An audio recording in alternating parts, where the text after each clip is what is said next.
Hello and welcome to IRL FP here for round 8 at France.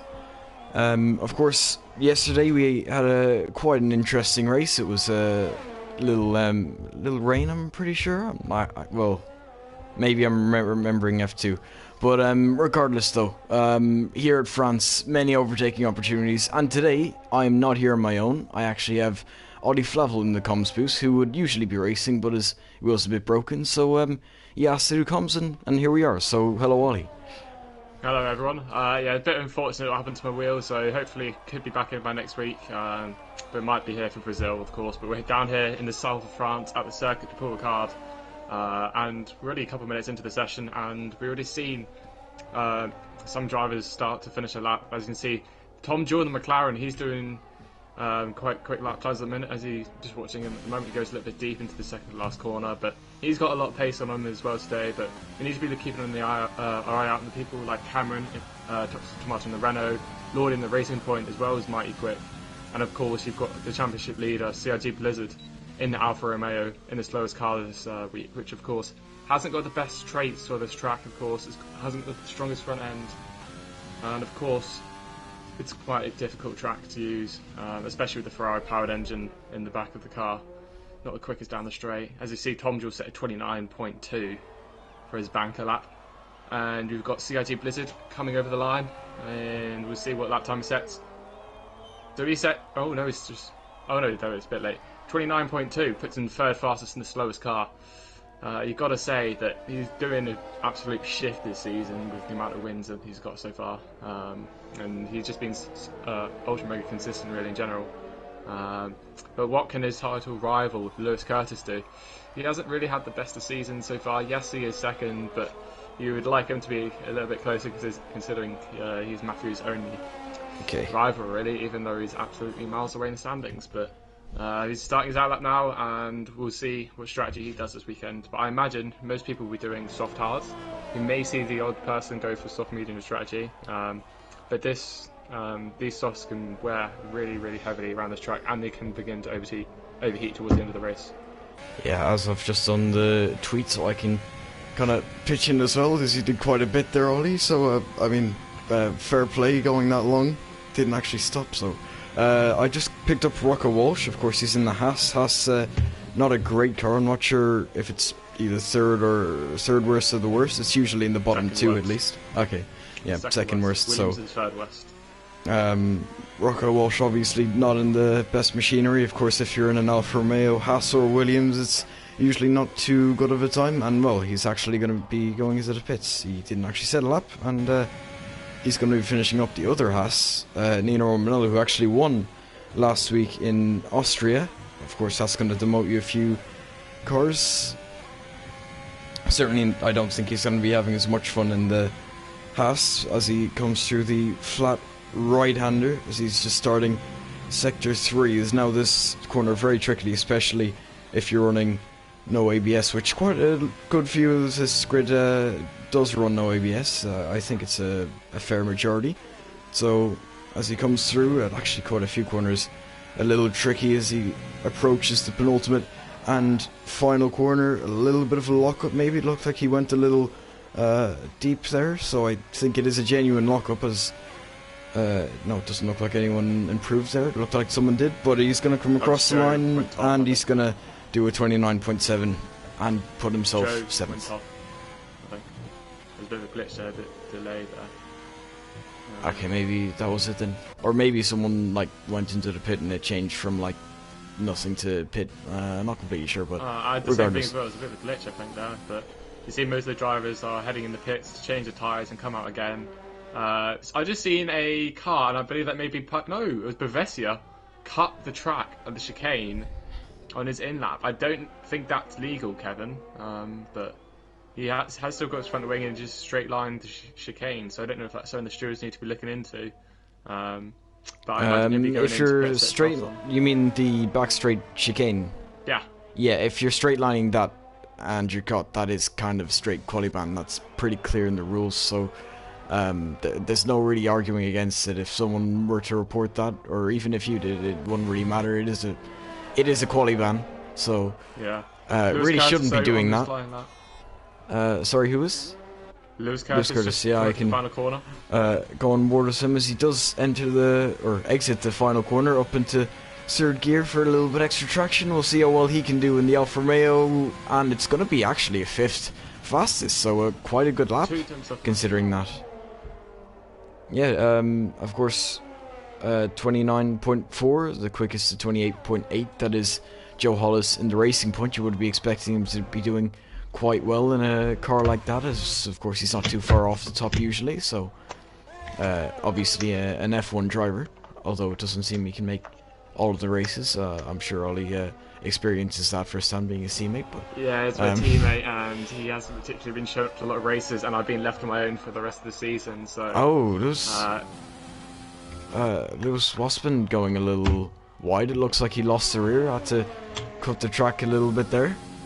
Of course, he's on an invalidated lap. It looked like he invalidated his in-lap as he goes through chicane. So yeah, I think that looked genuine. At least he did actually slide going through that fast right-hander. It can be a little off with the traction, and yeah, he gets back on the track and continues. We're going to try and find someone. Ross Denham in the Mercedes is... who's further up? It is actually Tom Jewell, so we'll go on board with Tom Jewell. Yeah. And then we'll switch to Ross Denham as he goes through turn 7 to approach the chicane. DRS in activation, of course. Actually, looks like quite a few people on laps. We're going to stick on board with Tom Jewell. Of course, he's currently second with a 29.2. We'll see how much he's up on his time once he finishes sector 2 as he exits the chicane. He's going to cross over, and he's up on his time, but only just. It's certainly not a purple sector 2, so maybe someone else is currently on a bit better of a lap, and maybe that's why it didn't show purple. But he is going to come through turn 11, very tricky. Got to get the exit right as well. You can really attack the exit a little more than you think you can sometimes, as now he's going to go through the flat right and approach the final 2 corners here, as we'll see how much better Tom Jewell can do. It doesn't look like a massive improvement judging by his sector 2, but it's certainly going to be improvement and give him a little bit of a cushion over Matthew Older, who has put his Alfa Romeo in third over Lewis Curtis. So yeah, that's definitely the worst car anyways. He does improve to a 0.1, but not enough, as then Ross Denham improves quite significantly, actually, at 28.2. Yeah, I was just riding on board as Tom was out there. It was a bit of a scruffy lap, so I imagine he's got quite a lot of time left to give. And noticeably missing the apexes at chicane, and being a little bit hesitant under the throttle going through that long sweeping right-hander in the third sector. Of course, that's what kills your tyres, that's what overheats them, and that's what the drivers have got to be aware of on the soft compounded tyres. And I believe the alternate strategy can be very strong around here, so I wonder who we'll see go for it. Maybe like the Nino or some of the Williams drivers potentially going for that with the straight line speed they have, and the ability to match it. So hopefully we'll see some good overtakes, even though it's France. So maybe a bit of rain would be interesting potentially the race. I don't know what the weather looks like, but we still got the likes of Rocco, Paco and Bavessia to set laps. Yeah, we certainly do. So I'm just going to try and get a charger as my phone's going out of battery a little bit. Don't want it to die. But yeah, actually, Cameron Young, I've just seen, has gone third quickest. I'm not sure if you mentioned that or not, but I was on board with that. Well, yeah, at 28.8, of course, just off second, but no one really near the top. Of course, in a Mercedes, when you're at least somewhat competent, like you're usually going to be up there, and that's kind of exactly what's happening. It just happens. Like if you're at the bottom, you're in a Merc, you'll usually do well. What's going on here? Hang on.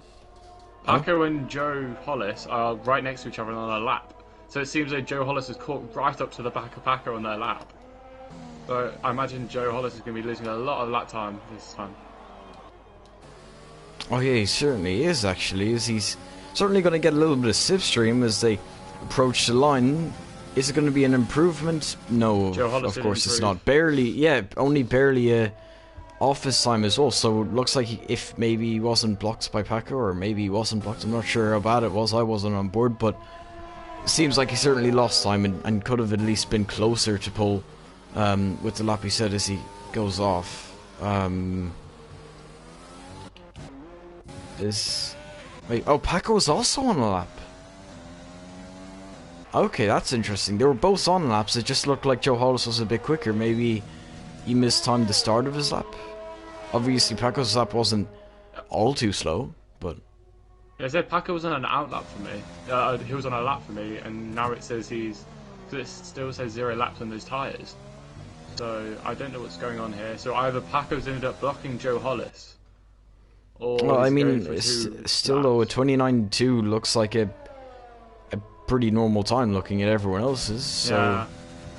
I think Joe Hollis maybe was going just a bit quicker. Maybe he was a bit too close to Paco. Maybe he thought he was finishing up his lap and thought maybe he could get a bit of slipstream. We never know. But regardless, they were both on laps, so they were both going for it.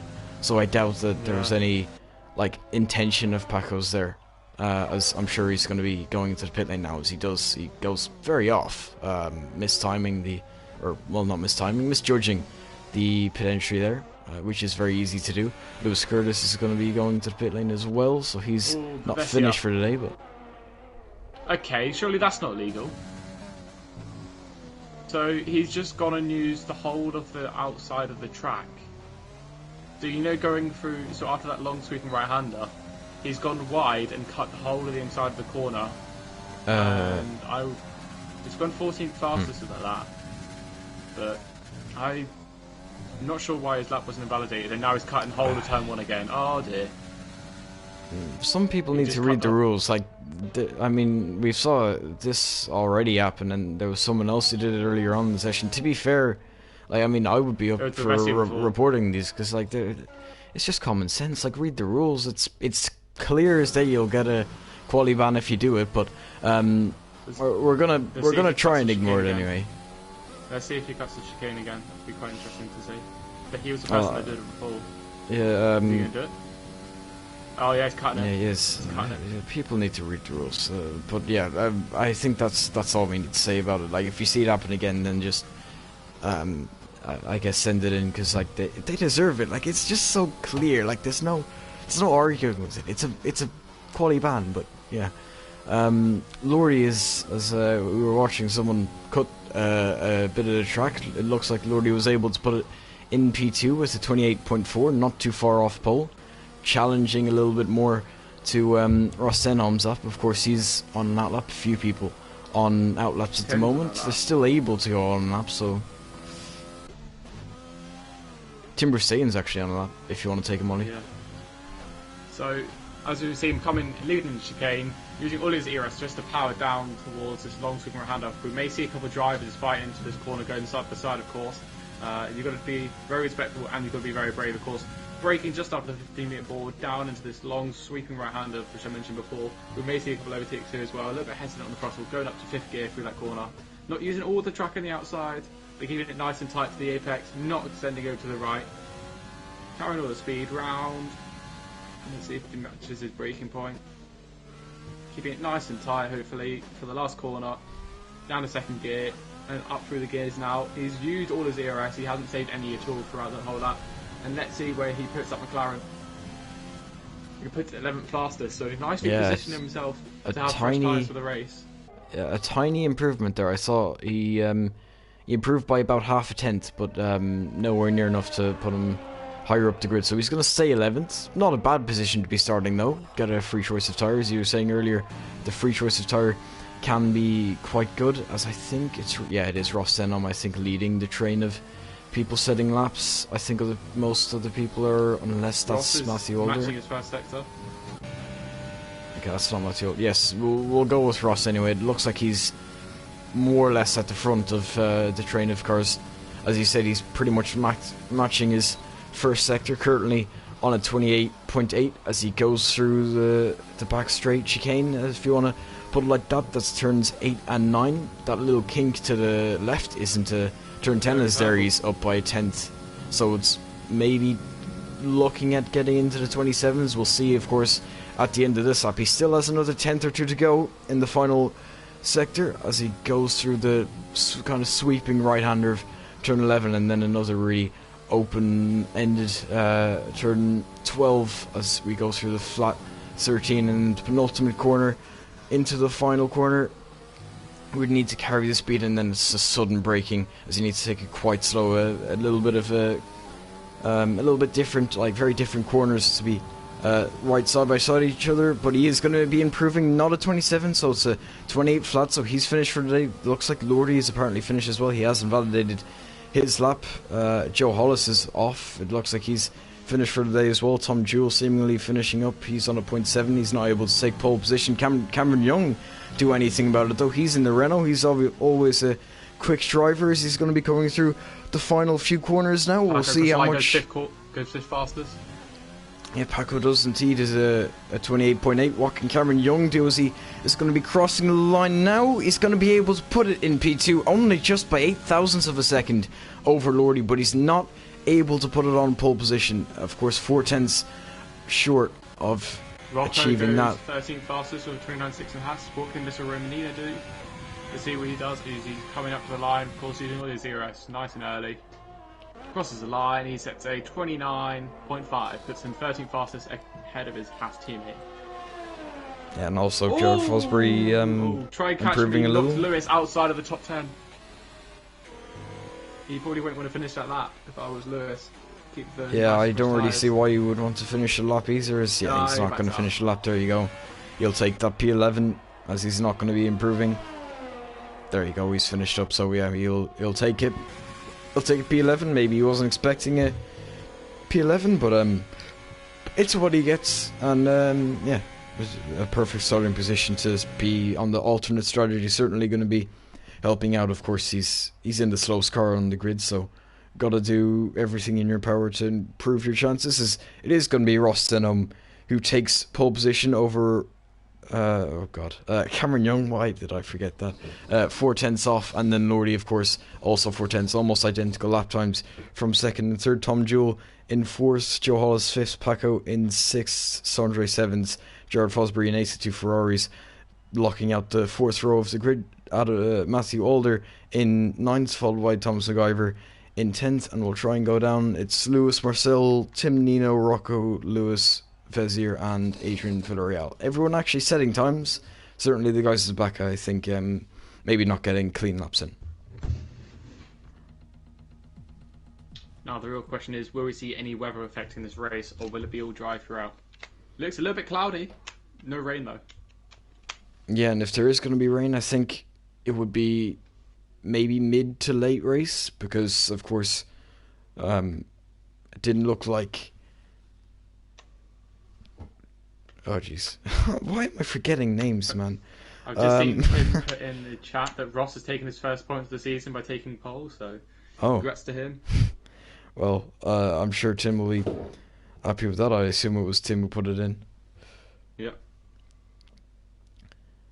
Yeah, what I was saying, Lewis Curtis, of course, he much rather than 11th over 10th or 9th or whatever it would have been, so certainly being on a medium or hard tyre seeming to be the better strategy. It does look cloudy, as you said, so maybe a bit of rain later on in the race, and maybe a medium tyre or a hard tyre, which Lewis is kind of showing.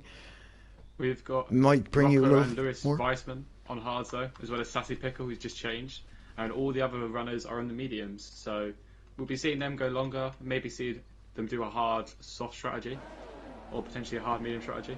But we see Ross take away from the grid, having a slow start, probably trying to save his tyre wear a little bit, but he's got the experience of Cameron and Lordy just behind him, so surely they're putting a lot of pressure on Ross here.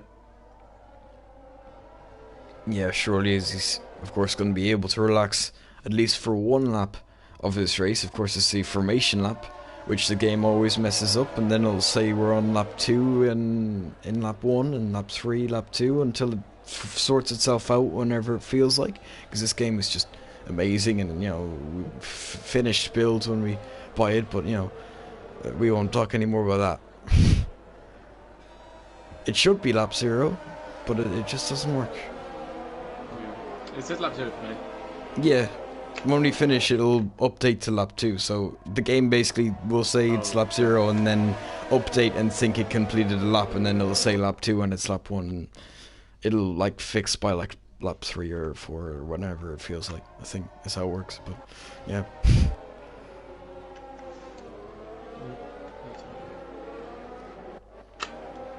But something I guess we can do is they approach Sector 3 to start the last kind of third of the formation lap. What is your top 3 predictions, Ollie?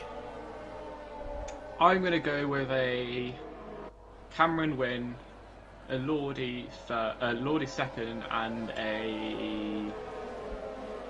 Let's go with a Cameron win, a Tom Jewell second, and a Lordy third. Okay, so Tom Jewell going to be doing some overtaking for you anyway. I think the same with the win. Cameron Young, I think surely would take it. Like he's got the experience. He's up here. I mean, he has been up here plenty of time in the F1 tier as well. So, being in a quick car, I think he'll be able to take it. Followed by Lordy, I think is a safe bet, and then I think Matthew Walder, like he's gonna put himself on the podium somehow, in my opinion. So, yeah, that's my top 3. Always gotta have faith in Matthew Walder, because when you don't, he'll just slap it in your face with a win. So.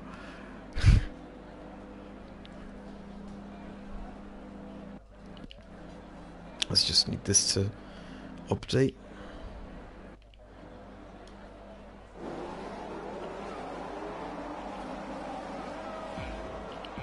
Here we go then. So 5 red lights for the French Grand Prix, and they're out actually pretty quickly, and it's away we go. We'll see how the top 2 do. It looks like Ross Denham is going to be able to defend his position into turn 1. The Racing Point of Joe Hollis trying to get involved in that, as the timing sheets are completely messed up, as the 2 Racing Points certainly going side by side. I'm going to keep on board with Ross Denham to try and get some sort of angle as they go side by side. Cameron Young maybe getting pressured in the background there. The 2 Racing Points still going side by side. This is Lordy and Joe Hollis, as I'm going to try and, yeah, like it's just impossible. There you go. Side by side. Is that... Lordy actually, yeah, I was just going to say that Lordy, it seems, had a little bit of contact with Joe Hollis. He's actually gotten overtaken by 2 cars, and he's 3 wide here, going into the chicane as well. A little bit of bumping there, a little bit of contact, but it seems friendly enough, as he's going to be on the outside, inside for the next corner. That's Paco Suarez trying to make up a place after, I think he may have lost one earlier on. The 2 Ferraris of Jared Fosbury and Sondre Sorog going side by side as they go through the flat right. It looks like everything is kind of sorting itself out as Paco Suarez, I should say, back down the inside of Lordy again. They're still going side by side as they go through turn 11. Very tricky corner. It looks like they gave each other enough space. Lordy is going to be able to come out on top of that, and Jared Fosbury also wins the little battle between the 2 Ferraris. So earlier on then, it's Ross Denham in first. Cameron Young is going to retain his second place, still keeping the pressure on Joe Hollis, falling back a little bit in third, and then followed by Tom Jewell and Matthew Alder in fifth. What else do you expect from him? He started ninth. Yeah, I've seen some contact in the back of the field, of course. There was a bit of a collision between Lewis Weissman and Try to Catch Me, and of course Lordy having a poor start, but Matthew, of course, no surprise there, he's going to be a bit of a bust, and what he needs to do is he needs to stay in Tom Jewell's DRS and just hope that he holds on, of course. But we've got early penalties. Just have to say, Sondre Sorog into first corner. I probably should have kind of taken over a little earlier. I thought Jared Fosbury actually had it, but it was Sondre Sorog into the first corner. It looked like a bit of a ballsy move, and well, he's put himself up into ninth. But this is the end of this fight. As Jared Fosbury, a little bit of slipstream here, maybe going to the chicane. I don't think it's going to be enough, though. The kind of fight between the Ferraris, I'm sure it isn't any bit over, but it's over for now as the top 2 start to pull away. Sorry for cutting you off, but go ahead for what you're saying. Yeah, just saying that Sondre and Paco have already picked up any penalties. I don't know if that's a straight 5-second time penalty or if that was them picking up warnings already. I will check in a second. But yeah, it's actually 2 3s for each of them. Well, 1 3 for each of them. So they have actually picked up a 3-second pen already. Explosion's already pitted, so I don't know if he was caught with any wing damage in the first lap. I assume so. But yeah, I'm just looking through the field, and it seems that everyone's got away with a clean wing. Apart from Tim, who perhaps had to pit to avoid an incident, of course. But we see Ross is pulling away from Cameron at the start now, and he just sets the purple lap time at the moment with 1 minute 33.0. And Cameron, you've got to say, is pulling away, and he needs to be within that 1 second to get that DRS, you know. Joe Hollis, of course, just behind him, 1.8 seconds, with Tom Shaw behind, and CRG Blizzard, Matthew Alder, is just hugging behind Matthew, you know. And Tom needs to get a move on. He needs to use that McLaren pace, even though it is one of the slower cars this weekend. He needs to try catch up to that racing point. Yeah, of course, I'm sure if they're in the same party and have each other unmuted, I'm sure Matthew's going to be saying to get out of the way or he won't be my teammate next season. They always kind of joke about that, as of course they find each other on the same part of the track as they approach the chicane. Maybe a little bit of a fight going to be brewing between the two. Of course, as they go through, there's still a hungry Lordy, I'm sure, who's going to be looking to make up for lost ground after the start. Is maybe a little bit of contact with Joe Hollis, not completely sure. Of course, in the end, it's lost them 2 positions overall. Is actually Sundray Sorg now down the inside of Lewis Curtis there into the flat right-hander of turn 10, and he's going to be going up into 8th place. So after previously making a move on Jared Fosbury a few laps ago, he makes another move and gets further into this top 10. Of course, he does have a penalty, and the person ahead of him also has a penalty. Yeah, Lewis Curtis, of course, being the first driver on the medium strategy, so he is in the best position at the moment. You've got people like Nino and Bavesia and IRL Marcel, just a couple of positions behind him, but still within the same gaggle of cars and still in the same train. But can we see a move from Lordy over the championship leader, Matthew Alder? It's coming to the phase of the championship where the drivers need to start working together. Oh, there's a yellow flag. What's that? Try to catch me. That's, yeah, Thomas MacGyver, it seems, maybe spinning. I'm not sure how you would spin there, but yeah, maybe contact. Any damage on Lewis Weissman? Let's have a look. No, his wing seems to be clean. And same with Thomas MacGyver as well. So maybe a little bit of contact between the two, you never know, but clearly not enough to ruin anyone's front wings, so they're going to be able to continue on the strategy, at least both of them, if there was anything that happened there. Oh, Lordy getting a little bit out of shape there, just go out to exit the chicane. That's going to allow Matthew to begin to pull away from Lordy slightly and allow Paco to close in, of course. But looks Joe picking up a 3-second time penalty as well. Yeah, very really early penalties from this track, of course. I guess it is possible, maybe through turns like turn one, maybe the penultimate corner as well. If you cut it a little bit, I guess it's kind of possible. Going wide is certainly at a few corners, but I mean, like, they're usually pretty easy to avoid. I wouldn't really be expecting penalties to be coming this early, especially after Austria, where it's much easier to be getting pens, I would think. But yeah, the fact is that there is penalties right now. Is Cameron? No, that wasn't Cameron Young. That was maybe a little bit of a glitch, or maybe my eyes deceived me. But yeah, it is Joe Hollis with the penalties. He gets pressured ever more from Tom Jewell. Now Lewis Curtis as well. Can we see a move here this lap though from Tom Jewell? Baresi pick up a 3-second time penalty as well. Can we see a move here from Tom Jewell? My fellow Jerseyman, will he go and overtake the racing point along the straight, or will he just sit behind him? I think he might be a little bit too far back this lap. Marcel as well was the 3 seconds. A lot of penalties. It's only been 5, well, not even 5 laps. And there's Thomas MacGyver. 1, 2, 3, 7 penalties by not even the end of lap 5. And there's 18 on this grid, so it's almost half of the grid with penalties, and we've not even done half the race. Lewis Curtis is really close behind Sondre Sorhaug, of course. Both got the same amount of ERS, 36%. They've both used quite a lot of it, but we're starting to come to the stage where we should expect these soft tyres to start to degrade and start to overheat, and we should see Lewis Curtis fly through these soft runners, which of course he is starting to come up to the back of Sondre Sorhaug, but you would expect these softs to peel away into the pits fairly soon. Yeah, and also the... Oh, speaking of the devil, Lordy's in, and so is Lux Joe in the double stacked. Oh, poor Lordy. It seemed like he stopped momentarily going into the pit lane. Or was he... Oh yeah, of course Joe Hollis was in first. Double stacking. Oh. Yeah, Lordy didn't actually expect it, maybe, as he was trying to get a bit of an undercut, but of course Joe Hollis wasn't on the same lap, so I think he was staying behind to try and get a bit better of a stop. Lewis Reisman has retired from the session. Try and catch him squeezing the pit. I feel as though he might retire as well. Yeah. Is he? Oh no, let's try and catch him. Did he just retire in the pit lane, or did he crash? I can't really tell. Lewis Reisman retired in the pit lane.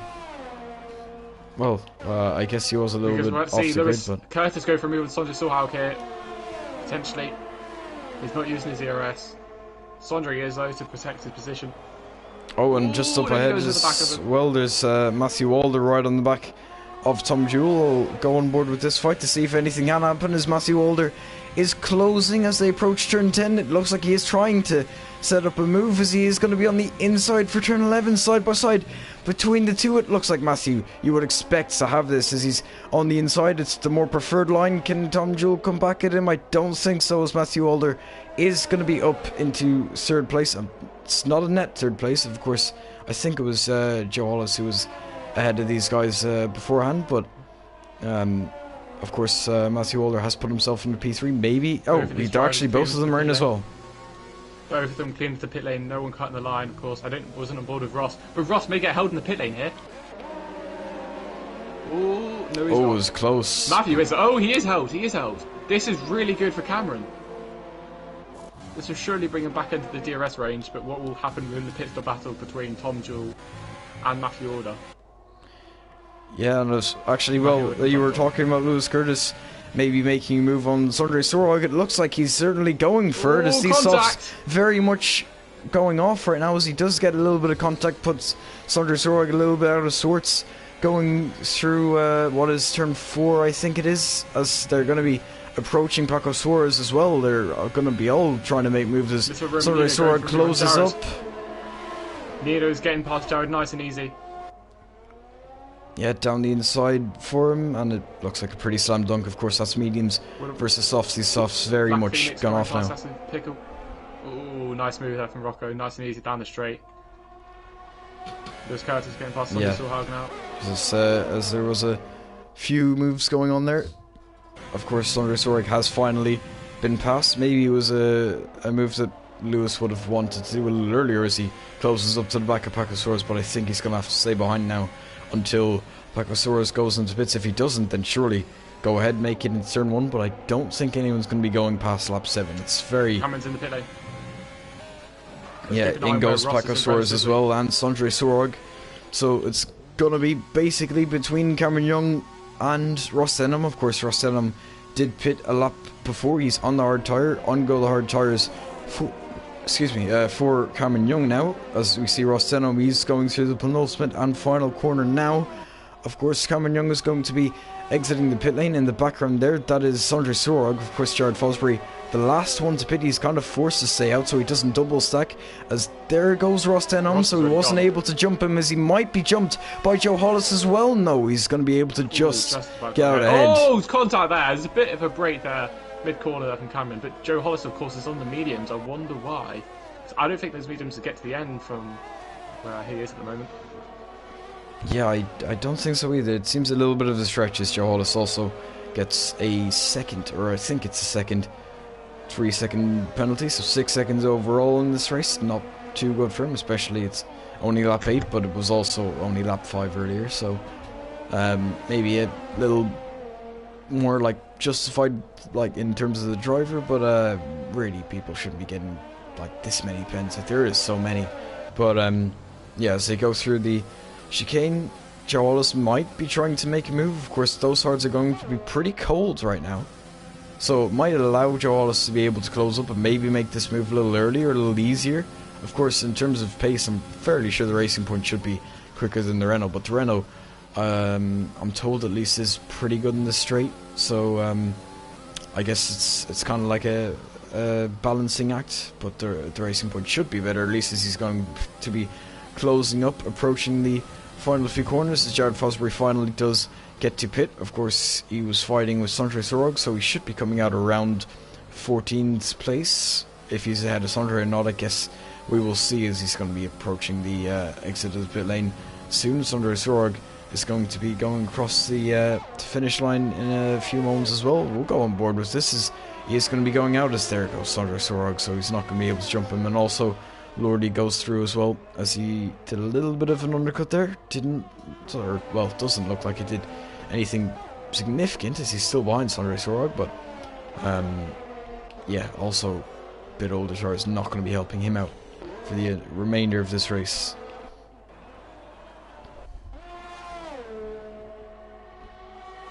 As Nino gets a 3 second, is that another 3 second? I'll check. No, it is actually. What is it? I've actually missed it. Yeah, it is his first 3 second penalty. I wasn't wrong there. So, not going to be helping him out, but looking at how many penalties people are getting, I would be expecting maybe a few more people at the top to be getting at least one more. So, maybe it's not all over for Nino. Of course, every other medium runner who hasn't pit also having a penalty of their own as they go through the final few corners in the final sector. Of course, it is Ross Denham, the net leader of this race. Rocco Walsh, did he start on those hearts? He did actually start on those hearts. So Rocco Walsh right up the back of Ross Denham. Of course, he shouldn't be quicker, especially with the Haas, but he is in DRS range at the moment. Or at least he's just lost it, but actually in the background, Cameron Young making move, or actually this is Joe Hollis making move on Cameron Young, I should say. Of course, this is mediums versus the hard tyre. Is that round? It is, and I think Adrian Villarreal got caught up on that as well. He's round, so both the Williams and the Racing Point going round. It looks like Cameron Young was able to continue with no problems of his own. I'm not sure if maybe there was a bit of a dive from Cameron. He was on the inside. Something made the Williams. He was just minding his own business. He missed his braking spot. He just missed his braking spot and went into the back of him, and he was braking on the curb as well. So of course that wouldn't help, and he just drove slam into the back of Sassy Pickle, spinning him around. Okay, well I guess there you go then. Cameron Young not seemingly doing anything. Maybe on boards will show a different story, but at the moment Cameron Young is going to be able to continue. He's now on the back of Rocco Walsh, who was actually right up the back of Ross Denham a lap ago, as Ross Denham going to be getting held up by the medium runners now. So we'll see how he fares with them, as he's going to be getting held up at least for the final sector. It looks like Cameron Young's going to be doing the same, unless he can make a surprise move as he exits turn 11 going into turn 12. Is he going to dive it? Maybe no, he's going to actually look at a little bit of a more open entry to the corner to try and get some sort of switch back, but it's not going to work though, so he's going to have to sit behind, and Rocco Walsh is actually getting past him, but Vezier is going to fight back though.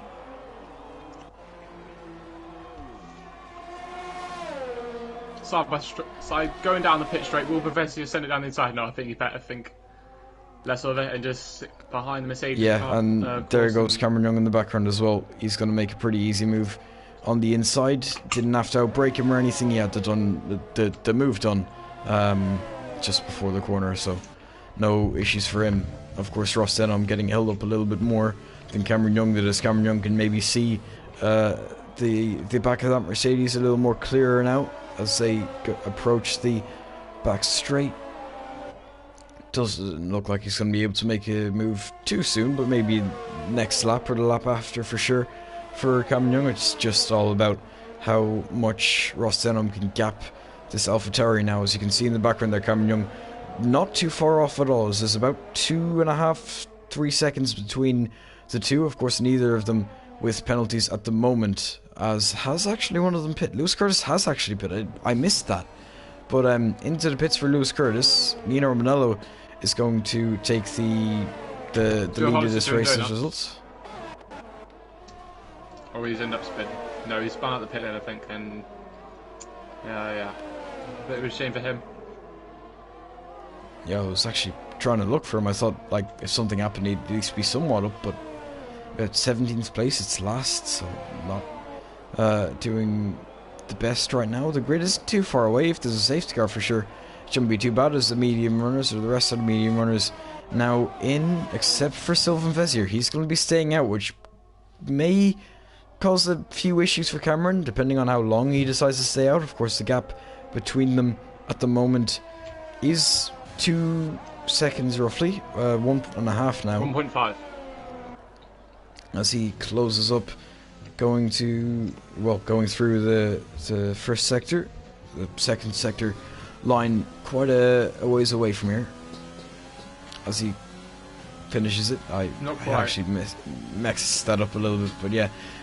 Is he going to be able to open up that DRS flap at the moment? No, he's not. He is in the DRS range, but he wasn't in early enough to get it down this straight, which I'm sure he would have preferred. As he goes through the chicane, he's going to be closing up loads. As you can see the difference in grip between the two. If he had a little bit of DRS, he may have been able to make this move a little easier, but he's going to be making a move regardless, as in Sector 3, well, that's a pit lane retirement, but on the outside for Cameron Young, side by side between the two. The AlphaTauri on the inside, he might try and fight this. No, he's not going to do too much, as he's going to let the Racing Point go, or the Renault, I should say, go through, and he's going to run his own race in third place now.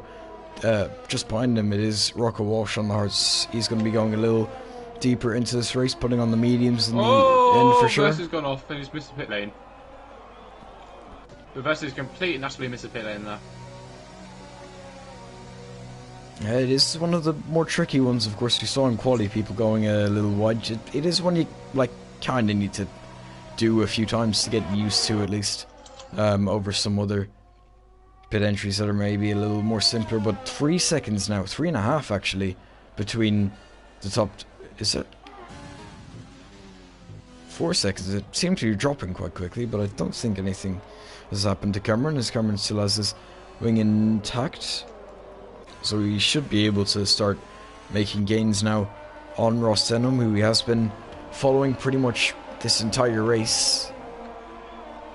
Of course, Rocco Walsh kind of settling in second. Matthew Walder, though, actually he's not actually just making a move. That's Tom Jewell going down the inside with a bit of DRS. So these two still fighting it out, and Tom Jewell isn't finished as he goes down the inside. He's going to retake the position up into P4 as they both approach Rocco Walsh now. No DRS for this second straight, but he is certainly going to be getting a little bit of slipstream as they go through the flat turn 10. So could Tom Jewell maybe make a move before Matthew Walder, put a car between them, and try and pull going for a away? move on Sassy Pickle, going down into the right-hander, going down the inside, making the move nice and clean, nicely done there from the Englishman. Now, of course, coming to the back of Little Romanino, of course, who's just come out the pit lane onto the fresh hard. He, of course, intends to go to the end on that strategy. But I wonder if Tom was wanting to make that move on Matthew so he could get past Rocco, of course, who is yet still to pit, so then he can slingshot behind him and pull away.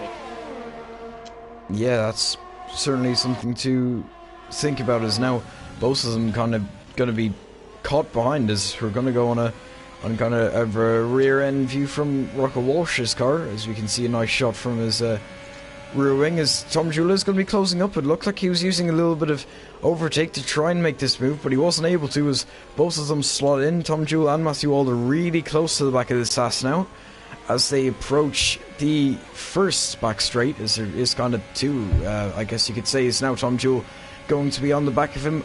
DRS open, he's going to be going down the inside. Can Matthew Walder follow him through, maybe make this a 3-wide moment as they approach the chicane? I think Matthew Walder is going to have to fight for it a little bit more as he goes on the inside. Surely had to outbrake Rocco Walsh a little bit, but both of them going to be making that move. Tom Jewell going to be a little bit secure for at least another lap.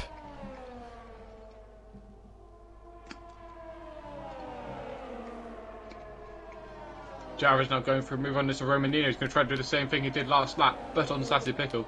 He's setting up the switchback, or he's going to head down the inside, or the outside. Oh, I think it's better of it. Doesn't quite, of course. Only got 25% compared to Nino's 35%. So he's got to do some preservations of that battery, of course, because France is very demanding on the battery. Yeah, it is, luckily, I think, one of the tracks that you can kind of save it, but if you do, you'll lose quite a bit of time. So it's kind of like a kind of balancing act. A track like Hungary, it's very difficult to save for sure if you lose it. So, yeah, he's going to have to do a little bit of saving at least as they start lap 15 now. So I'm going to go on board with the fight for third just quickly to see what's happening with it. As, of course, Tom Jewell kind of leading this train now. Rocco Walsh still in it. He's still got DRS, so he's going to be able to hold on for a little bit longer on those hards. Of course, medium's going to be going on at the end of this race. The train. Oh, is that someone around? Is that no? That's I can't actually tell. Is that Rocco?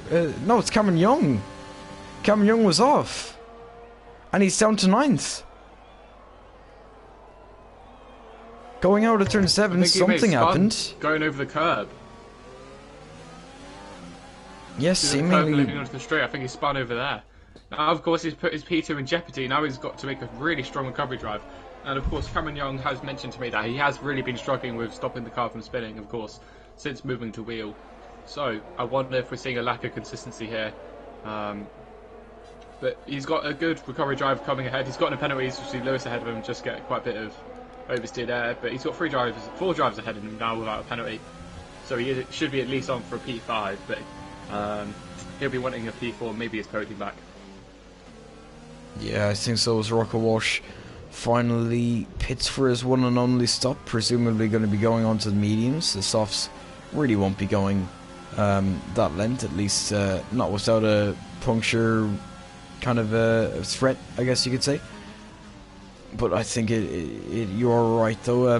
Cameron will want his podium back. He looks hungry for it, at least as he was going through the third sector. It looked like he was trying to close up as much as he could to the back of that Alfa Romeo, but can he do it though is another question, as of course he'll have better straight line speed over the Ferrari engine. Obviously also an Alfa Romeo. It is the slowest car on the grid for a reason. He's going to be exiting turn 7, and I think this is going to be a pretty easy move as he pulls to the left hand side, and he's going to be able to make this move pretty easily before the corner. Next target now, Sondre Sorog.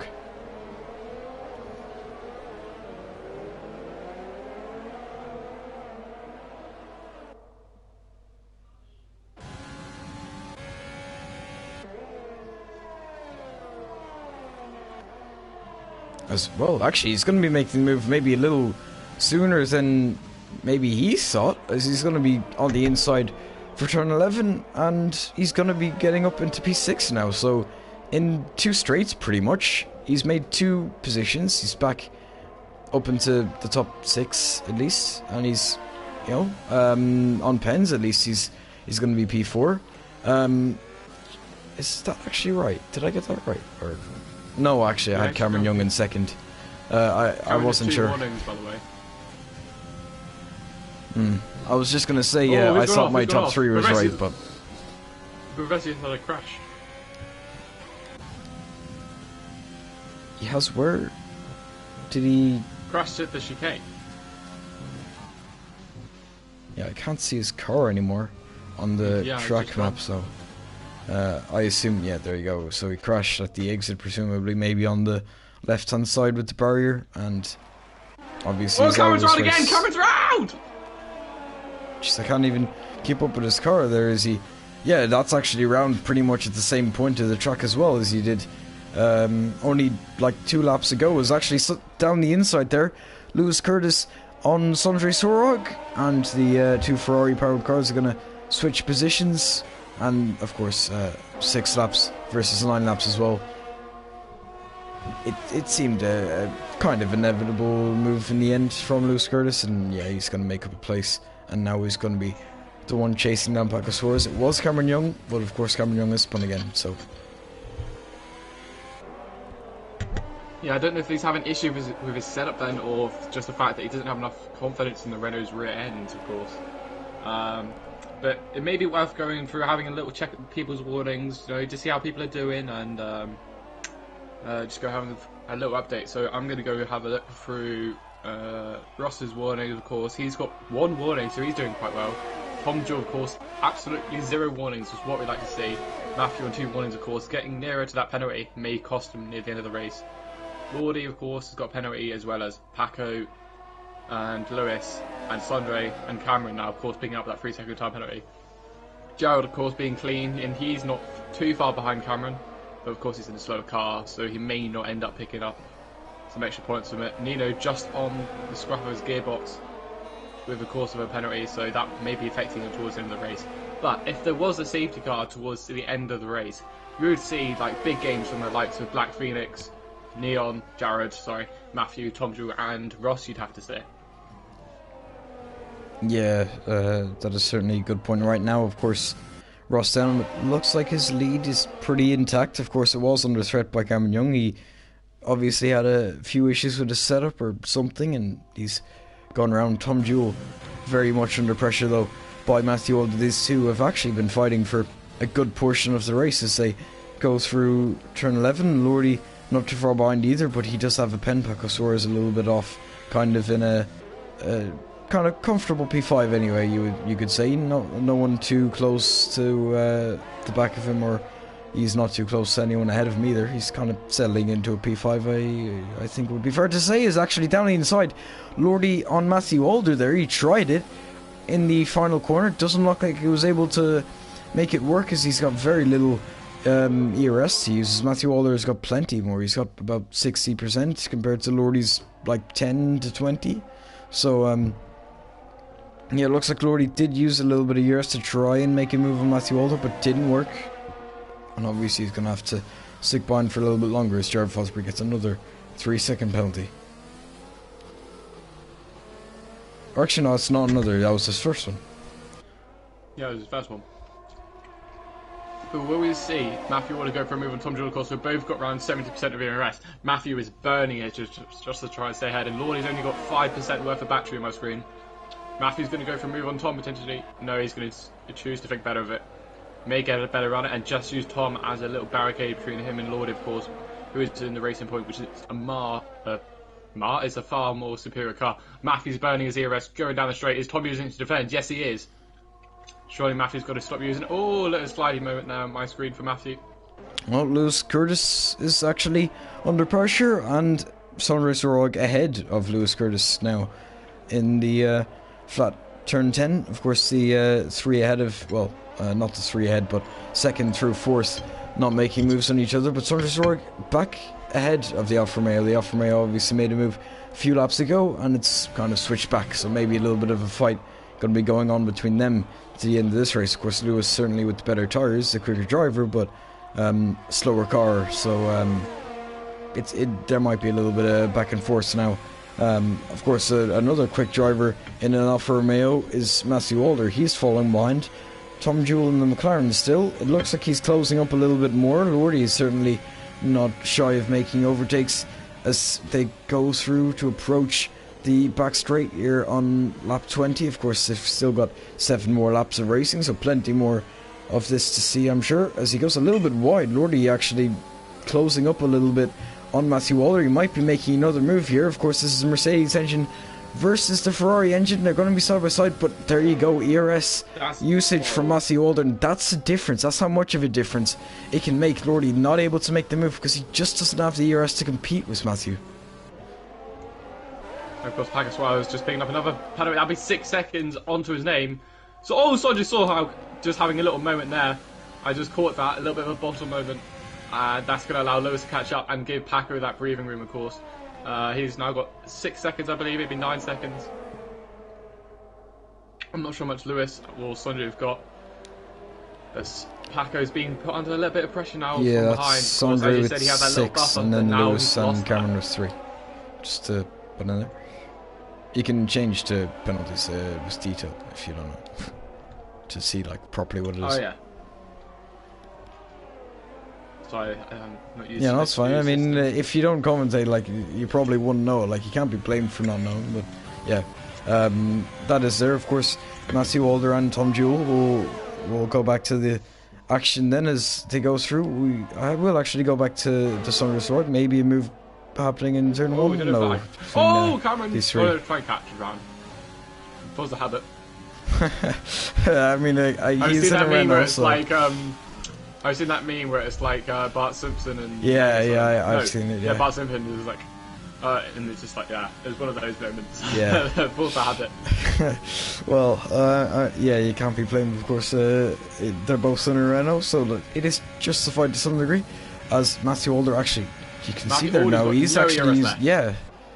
It seems he used a lot of it. Maybe to try and close with Tom Jewell, maybe to defend from Lordy. Of course, that Mercedes engine, certainly something you'd want to be defending from, but now he's using it. They're a little more equal. It's going to be more dependent on the engine as they go through turn 10. Down the inside for Lordy, he's going to be looking at it on the inside. Of course, Lordy does have a penalty, don't forget, but they're still going to be fighting for this, and Matthew Alder is going to get squeezed out, and he's going to be down to 4th. Going side by side through the fast left-hander.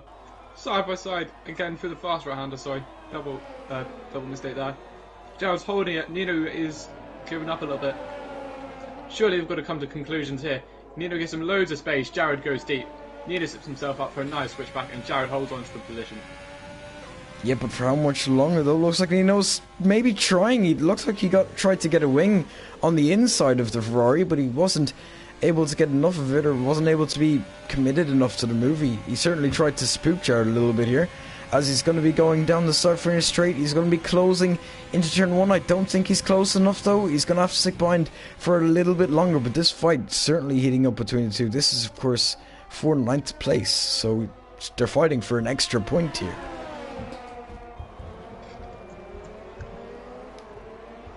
Back on board with Lordy. Oh, Nino's picked up a penalty. Oh no. Nino's now got 6 seconds, so surely that will give that P9 away to Jared.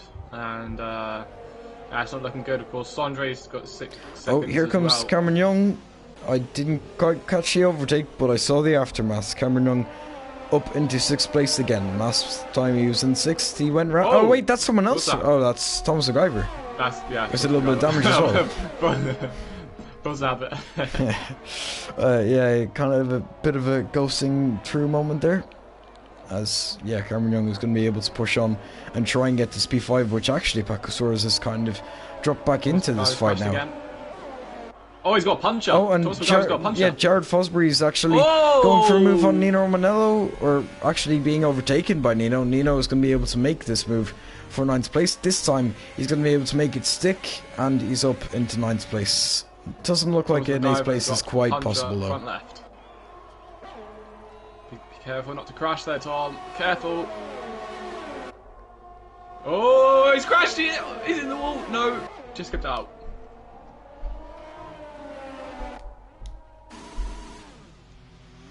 I have an interesting question for you, Kevin.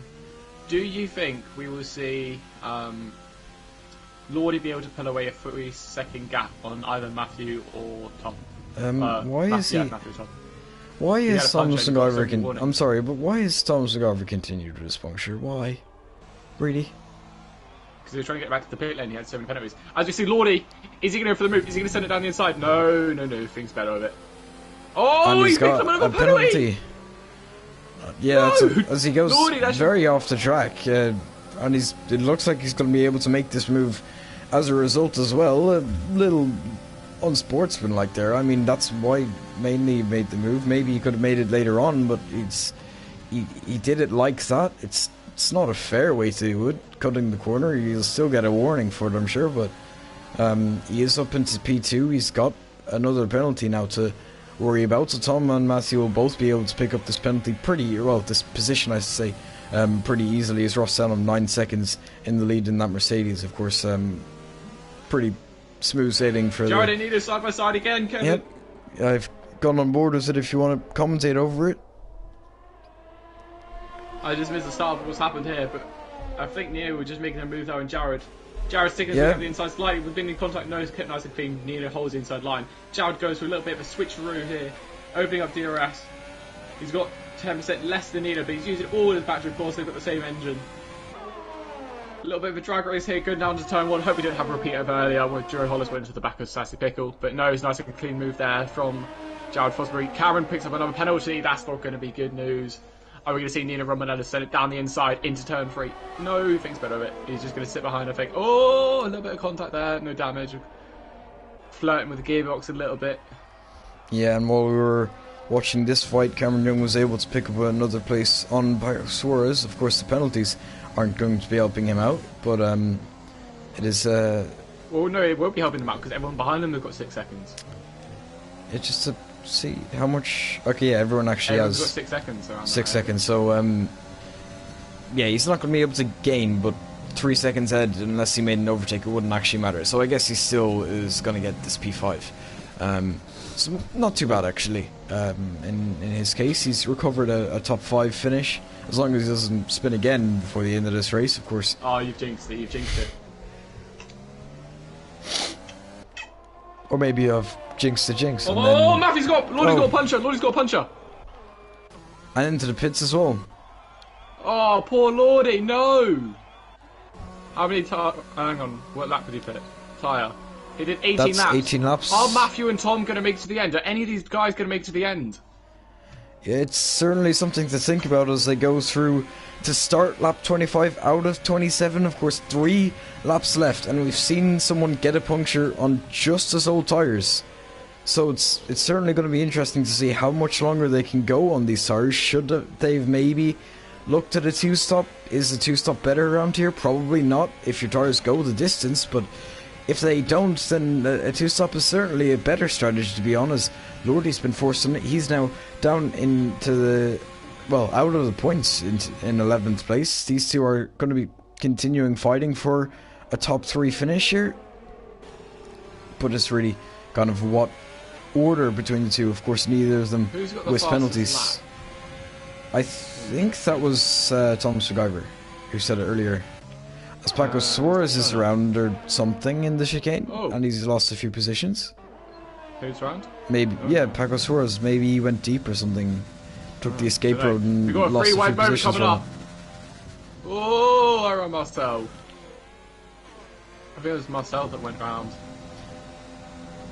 Oh, Nino! Is he going to send it? No, he's not. That was very, very close. He is actually going to send it now, though, on the inside of turn 11, trying to make this move again on Jared Fosbury. Of course, these two have been fighting quite a bit this race. They've been keeping it very respectable between each of them, as Ronaldo's going to have the outside for this corner. He's actually, well, a lot more alongside, you can say, going through this corner than what was last time. A little bit of contact. Jared Fosbury going to be on the outside. Nino Ronaldo still trying to keep it in there as he uses a little bit of VRS, as Marcel's actually going to be on the outside of both of them. Maybe a double overtake from the Red Bull, and he is going to make that double overtake. I think they're going to continue fighting through turn 1. Nino Ronaldo around the outside, so Jared Fosbury losing 2 positions going through turn 1. No, Pickles round. And Williams certainly not a good car for anything really. So that certainly didn't help him out. Maybe that's a little bit of a factor as he's on kind of old mediums, and he's going to be going to the pit lane maybe to try and set a quickest lap as he's retired. No safety car though, so it's not too bad as this fight for second can kind of, well, I mean it can't be a safety car. It's lap 26. What am I saying?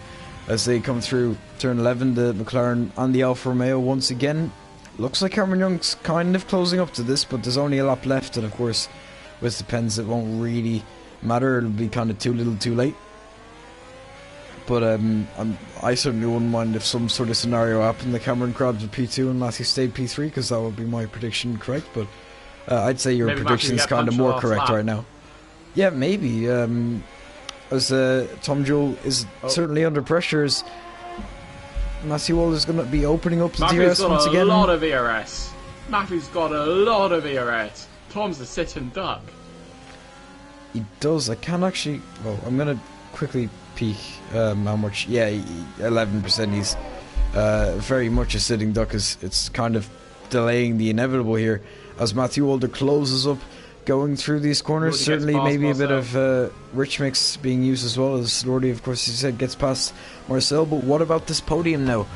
As Tom Joule is going to be defending, but I don't think he's going to be able to do much, as this Ferrari powered car, not the best engine. Maybe he's going to be able to keep it side by side for a little bit longer. As into the chicane, looks like Matthew Walder is ahead, and he is going through the chicane, and he is going to be up into second place as they go through turn 9. But is Tom Joule going to be able to have anything to answer for? It's going to be really his last chance. Yeah, of course, that is pretty much kind of the last thing. Will anyone get punctures? Of course, Ross Denham is a corner or two ahead, you can say. 9 seconds in the lead. He's led pretty much. Matthew just had a bit not even pretty much. He has. Lost it. Yeah, around the final corner for Ross Denham, though. And he is going to be crossing the line. As he weaves across the line, he knows he's won. No penalties either. Pretty easy race for him at the front. No one really challenging him. Is 9 seconds off Matthew Alder. He's going to be taking that P2. Tom Joule is going to finish up the podium with a P3. And now it's Cameron Young. He's going to pick up a P4. Sondre Sorog in 5th with Lewis Curtis in 6th. Them two fighting for a while, so they're going to be finishing quite close to each other. Lordy is going to pick up a P7, Marcel 8th, Nino in 9th, and Jared Fosbury going to be picking up the final point. Paco got a puncture. Paco did get a puncture in 12th place. Was he? He was actually running in the top 10. I'm pretty sure. He got overtaken by Rocco. He was 11th. Oh, okay, well. Oh no, he was. Well, yeah, I mean, he was there. I thought maybe, like, I thought you meant that maybe he got overtaken a few times, but I pretty sure that. Lordy overtake Paco. He's got wind damage as well. That's so. No, poor Paco. Yeah, of course it happened to Lordy a little earlier. Driver of the day goes to Matthew Alder. I think that's pretty fair. Of course, he started 9th, got 2nd. So, I mean, I'd probably agree with that. But on the top step of the podium, it is going to be Ross Denham to lift the trophy, taking a win. If you get a win, I don't think you'll ever see that Mercedes again. So, yeah, he's going to be spraying the champagne. Matthew Alder with the P2. He's actually going to be able to extend his lead over people like Lewis Curtis and Nino Manello, who didn't have great races today. So he picks up the 18 points, and of course Tom Jewell is going to pick up the 3rd. So it is, as I said, Ross Denham taking the win, Matthew Alder in 2nd, Tom Jewell rounding out the top 3. Cameron Young recovers to a P4 after a few spins. Certainly could have fought for the win without them. Sondre Sorog picking up a P5, Lewis Curtis in 6th, Lordy in 7th after his puncture as well, so he had to do a little bit of recovery. 9 seconds penalties for him. Marcel in 8th, Nino Manello in 9th, and Jared Fosbury picking up the final point in 10th. So it's Rocco Walsh, Paco Suarez, Timber Stalins, and I think that's all the finishers. Was Timber Stalins DNF? Guess we'll see in a second. Timber Stalins was not, so yeah. Timber Stalins just finished in 13th. Adrian Villarreal finishes, but only because of the 90% rule, not because he actually crossed the line. Vezier, Joe, Lewis Wassman, and Tom Scriber all DNFs. So I will get the excuse me, get the top 3 now for interviews.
Right, there's Matthew Alder.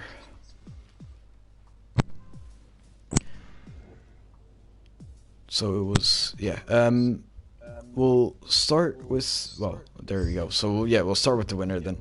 I was going to say Tom, but I'll take the top two, and then you can take Tom, since you know Jersey. If you're alright with that, Ollie. Pardon? I'll take the top two, and then you can take Tom. Okay. Right. So as long as I can actually hear us. Yeah. Okay. That's the echo, by the way. Is that?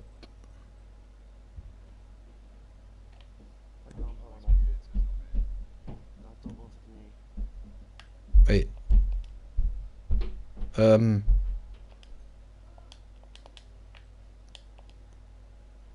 Just gonna. Okay, it's actually Tom. I'll unmute you for your interview, Tom. But for now, it's just gonna be better. So, yeah, Ross. Then, of course, you. I can still hear it. I don't get this. We'll just go with it. Okay. So, Ross, obviously you took the win today. You had a little bit of pressure from Cameron Young, maybe, but in the end, it didn't really matter. And yeah, I mean, you won by 9 seconds. It seemed pretty comfortable. Yeah, at the start it didn't feel comfortable, but obviously, second step on the hives when I undercut Cam and Cam spun, the confidence kind of came in that I knew I was going to win. Tom, it's your mic. Well, yeah, I mean, not really all that much to say. Was there? I mean, obviously, you said the start, maybe you felt it was in jeopardy, but once Cameron Young had his few spins, then it was kind of smooth sailing from there. Obviously, next week is Brazil, so you won't be in as good as a car. I don't think you'll ever see a Mercedes again. If you get a win in FP, like you'll usually never see a Mercedes again. So, how do you think you'll go around there? Maybe it was a midfield car in mind. If I wasn't in Merc, I would probably win. But in a midfield car, just open for points, to be honest. Well, then I guess congratulations on the win, and good luck for next week then. Thank you. Which would go on to Matthew then. We had maybe a little bit more of an eventful race, namely with Tom Jewell. Of course, you were fighting him to the end for sure.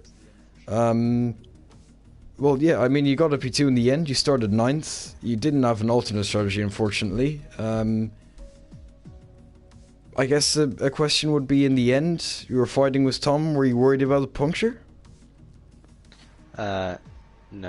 I mean, my tyre wear just was quite good after the first couple of hard laps. I mean, it was equal for the first few laps with Tom, and then the gap started to be bridged, and I realised that my tyre wear seemed pretty good compared to everyone else around me, and I only ended on 75%, which I think was the lowest out of anyone who did the same strat as me and appeared on the same lap.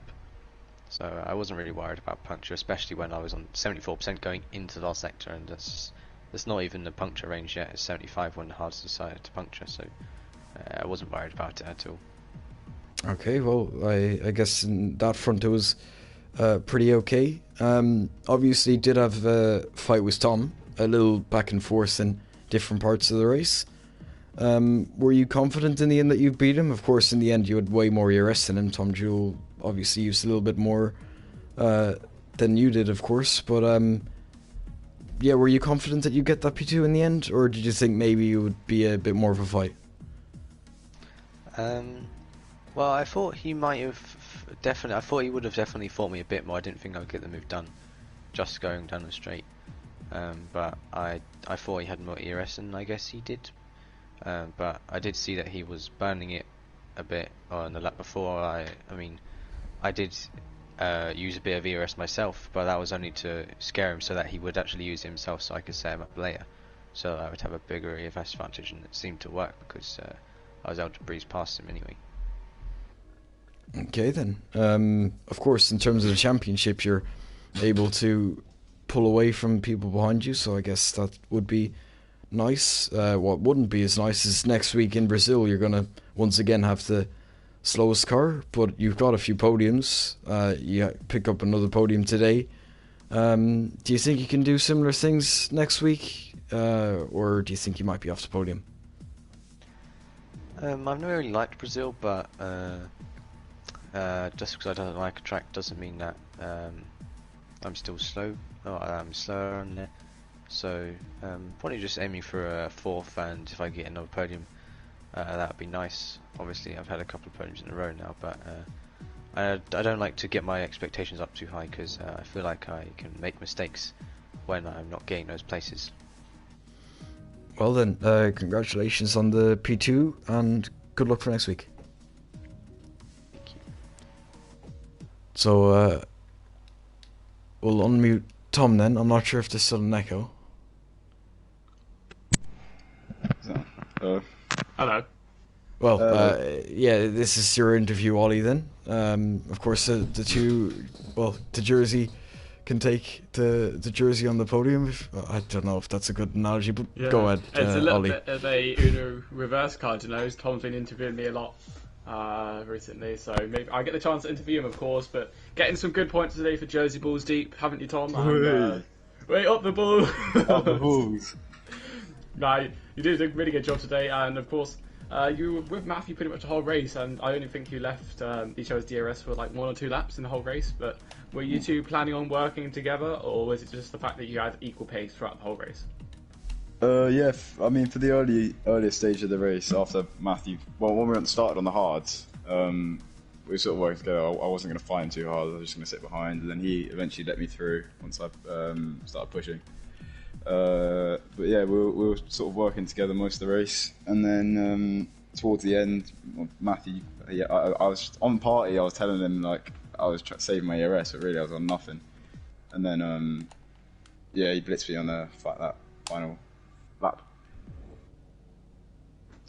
Yeah, it was a bit of a shame though that happened to you. Of course, Matthew is more known for saving his ERS, and maybe that's a skill that will. There's maybe a lesson you learned, and maybe just to learn how to save your ERS a little bit better. But of course, France is more of a difficult track. In Brazil, how do you feel as though your race will pan out there, of course, next week? You scored good points, so you may move down to a slower car, but do you still feel as though you can get a decent result next week for Jersey Bulls Deep? Or will you be, because of course you'll be carrying them maybe for next week as well, of course, without your teammates' wheel. So do you feel as though you'll be end up scoring really good results again? No, it's my worst track. And you're not racing. Oh man. Yeah, I don't know. It's not my worst track. It's just not a track that I'm good at. And I'm probably going to be in like a few cars worse now. So I don't know. It'll be an interesting one. I'm hoping to get decent points. Maybe if I just get a top eight finish or something, I'll be happy with that. But yeah, no, I'm not sure. See what happens. Fair enough. Kevin, do you want to add anything to that? No, I think you. Oh, Jesus. Yeah, I think you pretty much covered pretty much everything. So I guess just congratulations on the podium then, Tom. That's all I'd say. But yeah, that'll wrap up the stream pretty much. So that has been IRL FP here in France for round out. Of course, that is another different winner. It's 8 rounds now. We haven't seen a repeat winner yet. I'm sure someone is eventually going to achieve it. Who it is, I'm sure will kind of catapult to the top. But yeah, very enjoyable race for sure. Quite a few battles across the board. Hopefully we see more of the same in Brazil. But yeah, that has been myself and Ollie, and hopefully join us next week. If Ollie's wheel isn't fixed by then, I'm sure he'll be back here. So oh well, okay. Yeah, that so has I'm on been... my mute. I was wondering. I thought you'd say. Yeah. Yeah. No, thank you for having me, though, Kevin. And it's been good commentating over IRLFP. And yeah, we hope to see everyone next week. And yeah, take it away. Yeah. So yeah, that has been France then for our FP, and make sure to join us this weekend for sure for all the normal tiers, F1, F2 and F3 on Saturday, and then F2 and F3 on Sunday, and of course next week we have Brazil. So thank you and good night.